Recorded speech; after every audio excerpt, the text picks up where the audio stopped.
नमस्कार। नमस्कार सर जी। मैं टाटा प्रोजेक्ट लिमिटेड का सुरक्षा अधिकारी हूँ। आपका सेफ्टी क्लास में स्वागत है।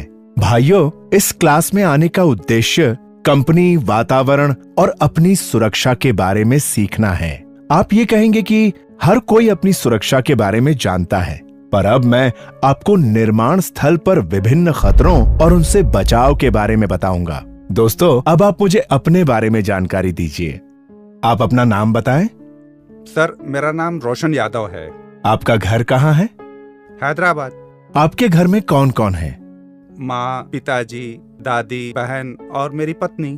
दोस्तों, आप लोगों का परिवार भी रोशन यादव जी के परिवार की तरह होगा। दोस्तों, आप जानते हैं आपको काम का अवसर क्यों मिलता है? आप बताएं। काम अच्छा करने से। ठीक है, अब आप बताएं। काम जानते हैं इसलिए। और आप? शरीर स्वस्थ हो तभी काम मिलता है। बिल्कुल सही। ईश्वर ने हम सबको एक स्वस्थ शरीर प्रदान किया है।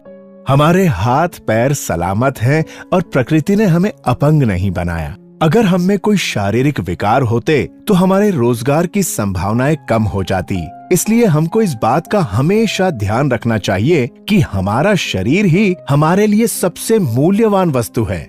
ध्यान रखें, अगर शरीर स्वस्थ नहीं तो काम नहीं, और काम नहीं तो कमाई नहीं।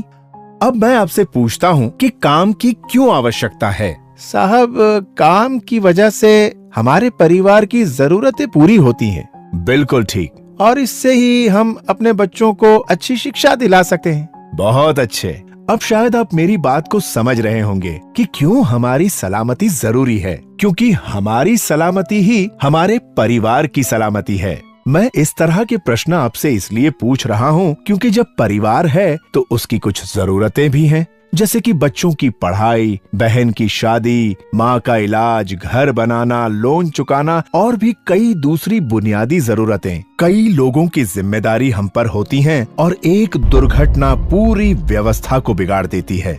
दोस्तों, याद रखें, किसी कामगार के साथ घटित दुर्घटना जितना कष्ट उस कामगार को देती है, उससे कहीं ज्यादा दुखदाई उसके परिवार वालों के लिए होती है। मैं आप सबसे पूछता हूँ, सोचिए कि आप किसी दुर्घटना के शिकार हों तो क्या हो सकता है? साहब, जान जा सकती है। साहब, हाथ पैर भी बेकार हो सकते हैं। बिल्कुल ठीक। लेकिन अगर चोट जानलेवा नहीं है और कुछ समय में ठीक हो सकती है, तो क्या उस स्थिति में थोड़े खतरे लेकर काम करना उचित है क्या? नहीं साहब, जब तक चोट ठीक नहीं होती हम काम पर थोड़े आ सकते हैं।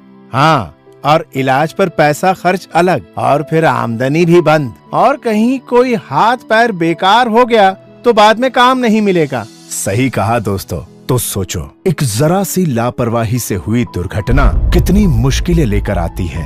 प्यारे मित्रों, अब जब जान गए हैं कि दुर्घटना से क्या हानियां हैं, तो चलो ये जानते हैं कि दुर्घटना होती क्यों है। साहब, ये तो ईश्वर की मर्जी है। ईश्वर की नहीं, हमारी खुद की गलती से होती है दुर्घटना। ईश्वर भी उन्हीं की मदद करता है जो अपनी मदद खुद करते हैं। सही कहा साहब। अगर हम ही कुल्हाड़ी पे पैर मारेंगे तो चोट तो लगनी ही है। दुर्घटना होने के दो मुख्य कारण होते हैं। पहला, बचाव की जानकारी का अभाव, और दूसरा है अति आत्मविश्वास। साहब, थोड़ा विस्तार से बताएं तो शायद कुछ ज्यादा समझ में आए। तो सुनो, सबसे खतरनाक है अति आत्मविश्वास। खतरों की सारी जानकारी होते हुए भी ये सोचना कि कुछ नहीं होगा और खतरे उठाकर काम करने से ही सबसे ज्यादा दुर्घटना होती है। और इसलिए अब मैं आपको कार्य से संबंधित खतरे और उनसे जुड़ी सावधानियों के बारे में बताऊंगा। तो ध्यान से सुनिए उन बचाव के तरीकों के बारे में जिनका कार्यस्थल पर हमेशा पालन होना चाहिए। सुरक्षा प्रेरण कार्यक्रम।